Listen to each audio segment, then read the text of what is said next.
இவர் தனது நண்பரான சத்யாவை அரிவாளால் வெட்டி கொன்றுள்ளார். இந்த சம்பவம் அப்பகுதியில் பரபரப்பை ஏற்படுத்தியுள்ளது. என்னடா அது, இந்த வயசுல கொலை பண்றதுக்கு எங்க இருந்துடா தைரியம் வருது?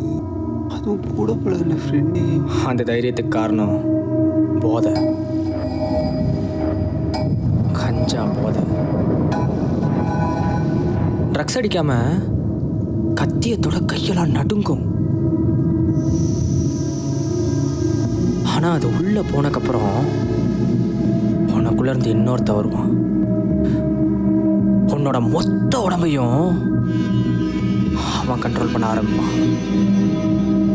அந்த நேரத்தில் எவன் கத்துனாலும் எவன் கதறினாலும் அந்த சைடில் உனக்கு ஒன்றுமே தெரியாது. போதை தெரிஞ்சதுக்கப்புறம் தான் உனக்கு அங்கே என்ன நடக்குதுன்னே புரிய ஆரம்பிக்கும்.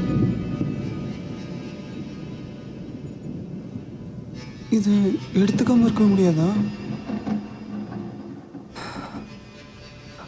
அது ஒரு வாட்டி உனக்குள்ளே போயிடுச்சுன்னா வேணும் தான் தோண ஆரம்பிக்கும். அது அந்தளவுக்கு ஈஸி இல்லைடா, ரொம்ப கஷ்டம்.